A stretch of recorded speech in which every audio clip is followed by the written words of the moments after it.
करकममध्ये मध्यरात्री धाडशी चोरी झालेली आहे. 3 दुकाने फोडून लाखोचा ऐवज लंपास करण्यात आलेला आहे. या बाबतीत सविस्तर वृत्त जाणून घेण्या अगोदर आपण चॅनलला सबस्क्राईब केले नसेल तर सबस्क्राईब करा व बातमीला निश्चितपणे एक लाईक करा.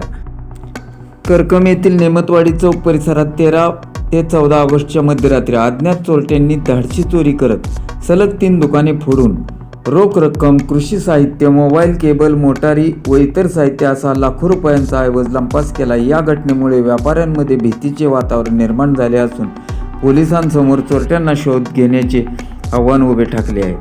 याबाबत सविस्तर माहिती अशी की नेमतवाडी चौक येथील साईप्रसाद मशिनरी अँड स्पेअर्स या दुकानच्या बाजूचा पत्रा कटरच्या सहाय्याने कापून आत प्रवेश केला. येथून रोख 200 रुपये, सुमारे 63,000 रुपये किमतीचे 30 स्प्रे पंप तसेच 2,000 रुपये किमतीचे रिअलमी व विवो कंपनीचे 2 मोबाईल असं ऐवज चोरून नेला. तसेच चोरट्यांनी दिनेश चौधरी यांच्या महादेव मशिनरी या दुकानचा पत्रा कापून प्रवेश केला.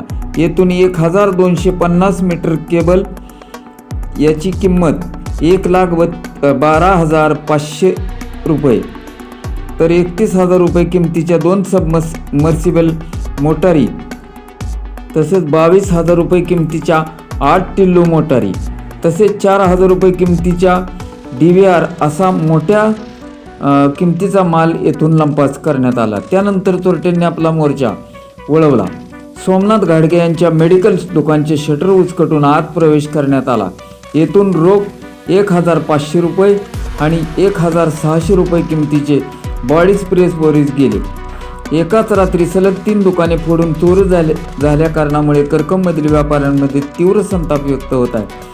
बाजारपेठेतील सुरक्षेचा प्रश्न पुन्हा ऐरणीवर आला असून परिसरात रात्रीच्या गस्तीत वाढ करून चोरट्यांचा तातडीने शोध घ्यावा अशी मागणी व्यापाऱ्यांकडून व ग्रामस्थातून चर्चा ऐकावयास मिळत आहे. या घटनेची माहिती मिळताच पोलिसांनी घटनास्थळी भेट दिली. दिनांक 14 रोजी 1:21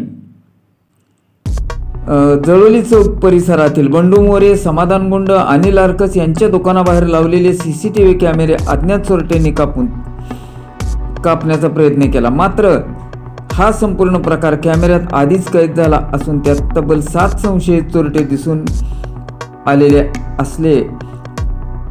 त्यामुळे पोलिसांना तपासासाठी महत्त्वाचे धाकदोरे मिळाले आहेत. परंतु पोलीस चोरट्यांपर्यंत पोहोचण्यात यशस्वी होतील का याबाबत नागरिकांमधून सवाल उपस्थित केला जाऊ लागला आहे. परिसरामधील व्यापाऱ्यांमध्ये भीतीचे वातावरण निर्माण झाले असून आरोपींचा तातडीने शोध घेऊन कारवाई करण्याची मागणी होत आहे.